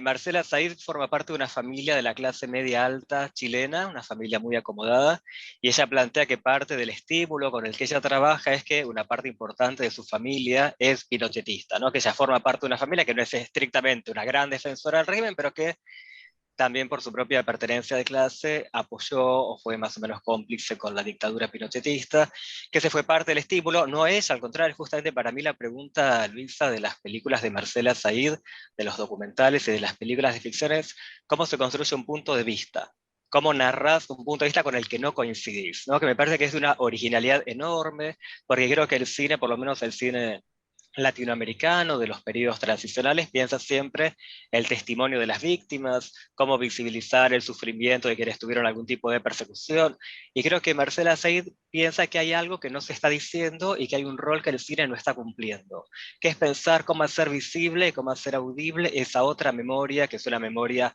batallante, litigante, que está todo el tiempo intentando ocupar el espacio público, y que me parece que es fundamental que el cine cumpla ese rol, que es no solamente la empatía con las memorias de las víctimas, sino también discutir esas otras memorias que están actuantes, que están actuando, que están dando realmente una batalla política muy fuerte, y ella está en esa especie de lucha, ¿no? Pensar, bueno, cómo acercarse como miembro de una clase muy beneficiada en Chile y desmarcarse, ¿no? Separarse un poco de esa propia pertenencia, y creo que lo hace con mucha radicalidad, que lo hace de una manera muy radical, de una gran profundidad, y que muestra tanto en las películas documentales como en la ficción, te diría, un compromiso muy fuerte con esa tarea que me parece que está, insisto, poco explorada. Me parece que es muy interesante que alguien la explore, capaz en la novelística, capaz algunas novelas de Roberto Bolaño pensaron esto, cómo narrar el horror desde el mal, ¿no? Pero creo que todavía hay mucho trabajo para hacer al respecto. Pero bueno, no sé, Luisa, si pude responderte un poco la pregunta.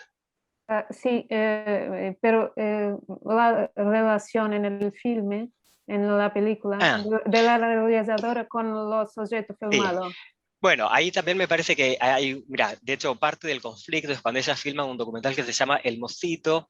El Mocito fue un hombre, un empleado de la mínima, de la menor importancia dentro de la cadena represiva en Chile, que era el empleado, el mozo personal, el empleado personal de un general del ejército chileno, y lo traslada este hombre a trabajar en un campo de concentración en Santiago de Chile.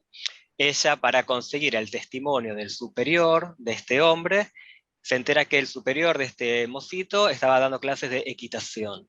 Y ella, Luisa, va a tomar clases de equitación con este hombre para ganarse la confianza y conseguir el testimonio dentro del documental. Y es tan perturbador el vínculo que establece la directora con este hombre, que va a ser quien testimonia acerca de la desaparición y la dictadura, que termina filmando una película de ficción que se llama Los Perros, que es el vínculo de una mujer con un entrenador de equitación que fue un represor de la dictadura pinochetista. Le digo, para ver cómo se empieza a armar una cosa muy perversa, muy siniestra, pero que también lo que implica pensar es, bueno, una vez que entras en contacto con ese horror, que puede ser cierta jerarquía del Opus Dei, o puede ser los pinochetistas, o la defensa, o reclutar dinero para conseguir la liberación de Pinochet cuando está en Londres, bueno, evidentemente hay algo muy perturbador en esas redes que se van tramando alrededor de ella. Y ya creo que correr ese riesgo de quedar pegada a esas redes, creo que también es parte del coraje interesante para pensar ahí. Gracias, Lisa. Gracias, Luisa. Gracias, Mariano. Y Mariano, tú también tenías la mano levantada. Sí, perdón, aprovecho. Quería hacer una pregunta a Carla, porque creo que somos varios acá los fanáticos adoradores de las películas de Paz Encina. Y yo creo, Carla, que ahí hay una pregunta para hacernos, que es, vos empezabas planteando que ella trabaja con el archivo del terror estronista en Asunción del Paraguay. Y la pregunta sería, ¿cómo intervenir sobre imágenes y audios surgidos del aparato represivo, y cómo intervenir para desprenderlos de ese significado que parecía el sentido inicial, ¿no? Cómo poder apelar a apropiarse de fotos de prontuarios policiales, del aparato represivo, y cómo convertirlas en retratos que funcionen como homenaje a las víctimas de la dictadura. Creo que el trabajo de intervención a través del montaje, por ejemplo, está puesto al servicio de pensar cómo desprendo el sentido inicial, cómo lo convierto en lo contrario de lo que era, cómo hago que la autoridad que organizó ese archivo quede desmontada en el mismo gesto de intervención. Creo que las preguntas que hay que hacer también en parte es cómo tomo ese retrato sacado por la dictadura y lo convierto en lo contrario de lo que era inicialmente, ¿no? Perdón, esta sería una pregunta para hacer. Sí, totalmente de acuerdo, y es algo como que me parece que está bien pensar, ¿no? Como apropiarnos también de esa historia, es también apropiarnos de estos materiales, ¿no? Como me parece que pasa en ese sentido, es un ejercicio que hace, que cuando se encuentra dice, yo no puedo reproducir sin más, ¿no? Tengo que poder poner ahí mi ímpetu transformador, que tiene que ver justamente con esa experiencia de ella, ¿no?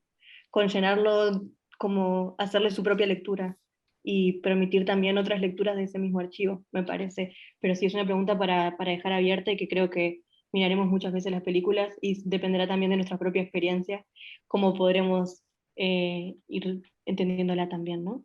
Pero me encanta poder conversar de esta película con ustedes, la verdad. Gracias, Carlos. Gracias a vos. Gracias, Mariana y Carla. Tenemos una pregunta de Patricia en el chat. Está en portugués y mi portugués es fatal. Não, solamente um comentário que esta utilização de los archivos também atualizan e desnudan crímenes que todavía não tuvieron soluciones o los criminosos no fueron, no están fueron juzgados. Entonces que también la noción de crimen cambia de acuerdo con el momento histórico. Entonces era un crimen en los 70, los 60 y ahora es otro crimen. El uso del archivo del aparato represivo. Solamente un comentario sí. de ese. ¿Y hasta qué punto como no encontrar justicia policial? Sí, claro, sí, sí. ¿No? Como entiendo que venís como por ese lado, como no encontrar justicia policial y esta película puede servir o no, sin ser muy ambiciosos o no sé qué punto de ambición tiene esto, ¿no? Pero como una cosa un poco catártica también de un dolor no resuelto, ¿no? Como claro. el encuentro al final. Pero bueno, eso ya como yendo un poco más.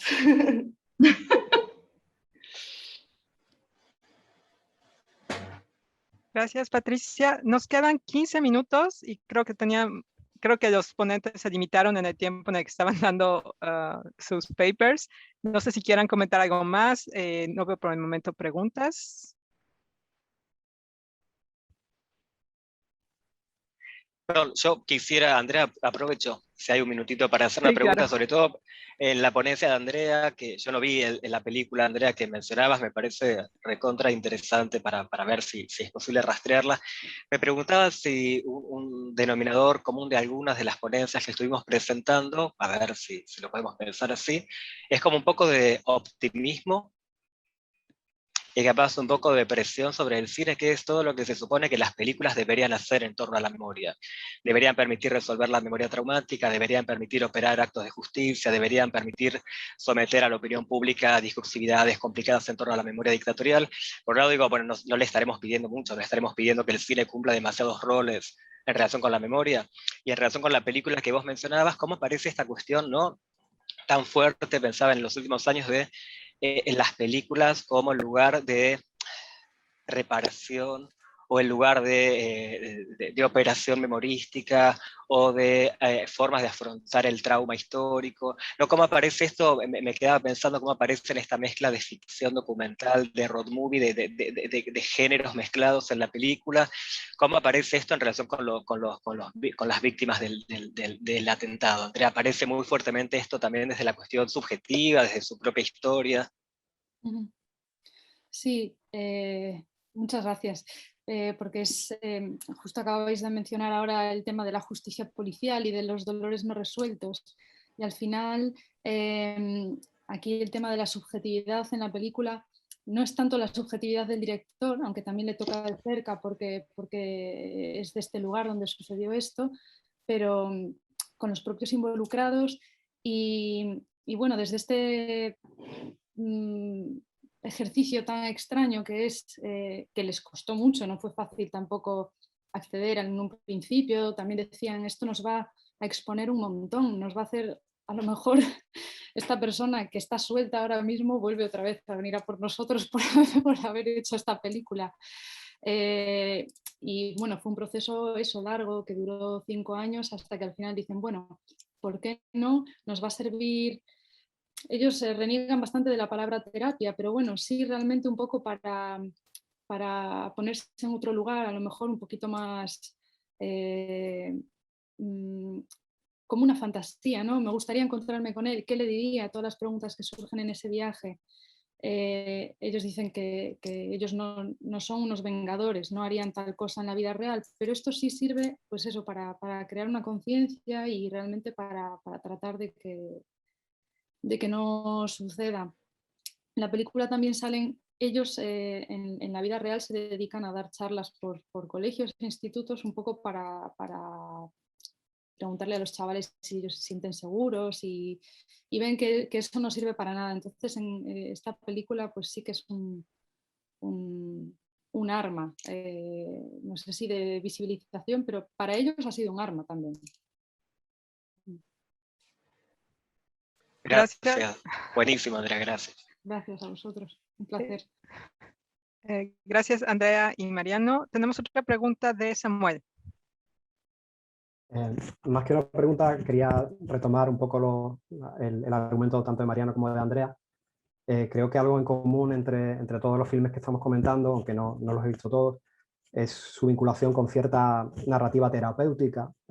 Es algo muy común, ¿no? en los abordajes de la memoria, ¿no? Vincularlos al trauma y la recuperación de memorias traumáticas. Pero hablando de esa vena del optimismo, ¿no? que ha comentado Mariano, creo que hay algo, al menos en la película que he comentado, creo que hay algo reseñable, y es esa idea que yo vincularía con ese concepto de la pedagogía de la transmisión, ¿no? De la que hablaba Alain Bargalá. Es decir, que el cine se convierte en una especie de línea, de vínculo, que sirve para restablecer conexiones entre generaciones. No es casualidad, por ejemplo, que en la Alameda 2018, en el formato documental que he comentado hoy, el último plano de la película sea esté filmado en una calle de la Alameda de Hércules, una de las más emblemáticas, y incluya en el cuadro a Rocío Huertas y a su hija, ¿no? A su hija pequeña, a la vez que se hace muy explícita la vinculación con el proyecto de la Alameda de 1978 de Juan Sebastián Bollaín. Es decir, esa idea de que el vínculo humano y la capacidad de los afectos para construir comunidad a través del cine encuentran como un altavoz o una potencialización muy, no sé, perdurable de alguna manera, ¿no? Y eso creo que engarza con esta idea del optimismo, ¿no? O sea, optimismo del acto, de alguna manera, ¿no? Aunque sea pesimista en pensamiento, como decía Mark Fisher, ¿no? Pesimista en el pensamiento, pero optimista en el acto, ¿no?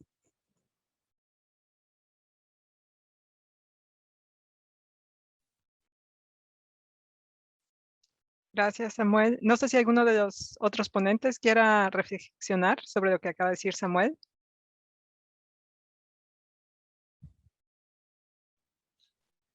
No, pero nos quedamos pensando, creo. Habrá que ver cómo hacer circular las películas también, ¿no? Porque hay como una cosa muy estimulante de escuchar estos comentarios, habrá que encarnarlo un poquito, pero buenísimo, Samuel. Gracias. Gracias. Yo quería comentar solo una cosa sobre que dijo antes Samuel, que me ha dejado pensando, que es el tema de sentirse culpable cuando tú has contribuido involuntariamente, pero bueno, a que se pierda un lugar. ¿Qué más te dijo Rocío sobre ese tema, o dónde podríamos profundizar sobre eso? No sé si sobre este barrio en concreto, pero alguna lectura más sobre la culpa en cambios de los que no participamos conscientemente a veces. Bueno, en el caso concreto de la Alameda 2018 y de la experiencia de Rocío Huertas con la Alameda es muy similar al de otras personas de esta generación, ¿no? Y creo que esto puede ser una vivencia similar en muchas ciudades, ¿no?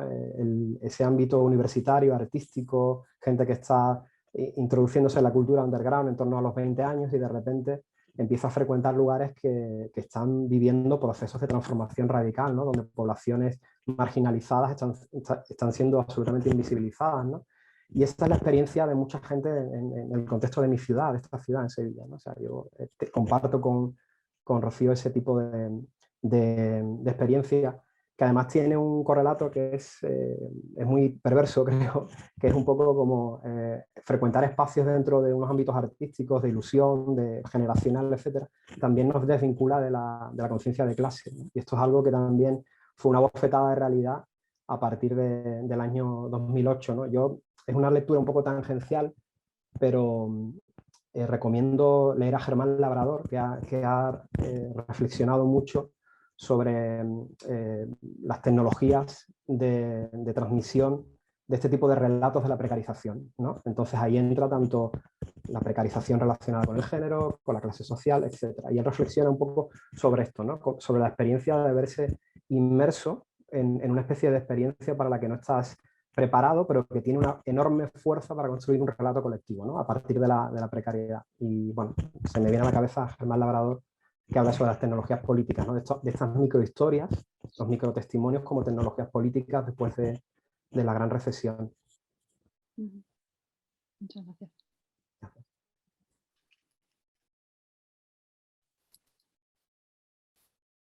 Gracias a Samuel por la recomendación de la lectura. Nos quedan 7 minutos. No sé si alguien más quiera comentar. ¿Tienen algún comentario, pregunta? Yo tengo un comentario semi-pregunta. Quería preguntar sobre los fenómenos, no sé cómo dice en español, pero en inglés se llama survivor's guilt. Entonces, la culpa de quien sobrevive a algo. ¿Vosotros creen que en el cine que he estudiado estamos a ver a alguien que ha sobrevivido y entonces tiene la culpa de haber sobrevivido a un evento traumático y por causa de eso lo hace en el cine así?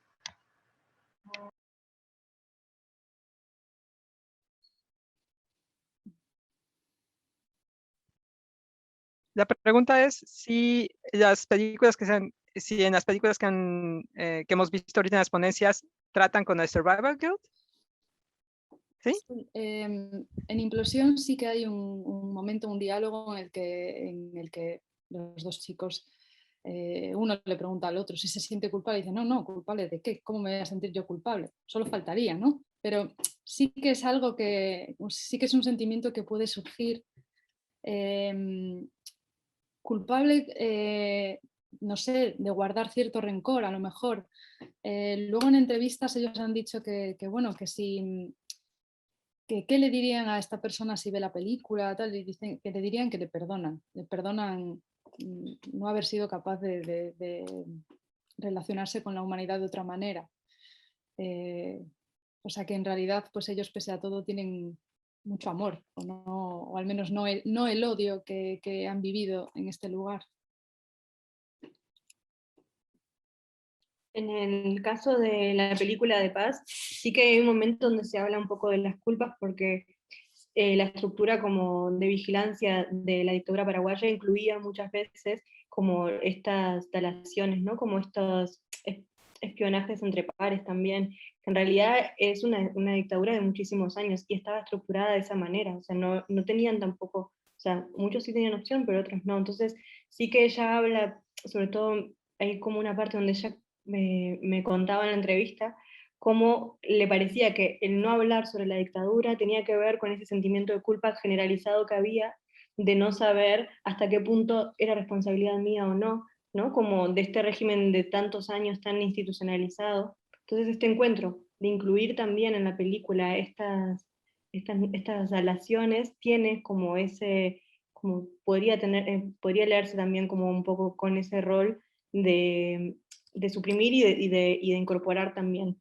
que esto es parte, ¿no?, de esta historia, como no son otros documentos y que tienen que ver con esto otro, no con los que vivíamos, como conectar también con la experiencia personal de esas individualidades y esos sujetos más allá de la institucionalidad y de los sentimientos de culpas que podía producir el régimen o no, ¿no? Creo, me parece que por ese lado la culpa. Gracias.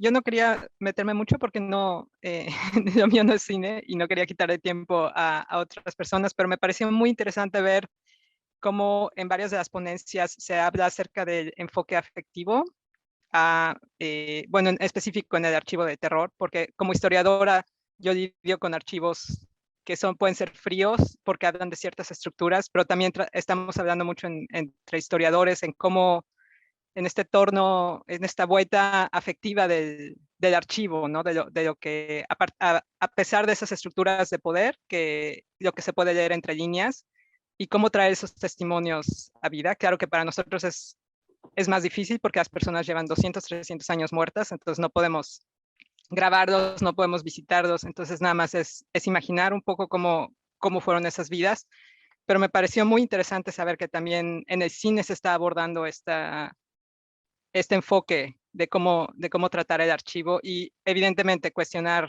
bueno, creo es más bien interesante pensar que todavía hay gente que cree que el archivo es objetivo, pero creo que es un concepto que va a tardar en morir. Nada más eso como comentario. Muchísimas gracias por las ponencias. Estuvieron muy interesantes y estoy de acuerdo, no sé si fue Mariano el que lo dijo, que estaría bien si hubiera posibilidad de ver todas estas películas, si fuera algo así como un reading group internacional, en el que en vez de leer un texto y comentar, esto estaría genial. Pero creo que eso está fuera del alcance de los organizadores de la conferencia. Pero bueno, si alguien tiene idea de cómo organizar esto, estaría genial.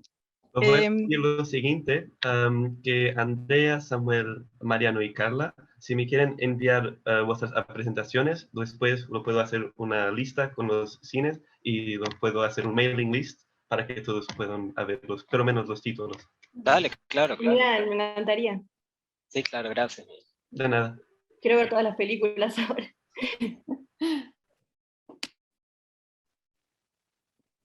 Creo que toda la audiencia ha reaccionado positivamente a esa idea de Miguel. Les quiero agradecer a todos los que asistieron a estas ponencias, a los que presentaron. Gracias por compartir con nosotros parte de su investigación. Y bueno, hay más ponencias y hay la masterclass de Patricia Guzmán hoy en la tarde. Muchas gracias. Gracias a todos.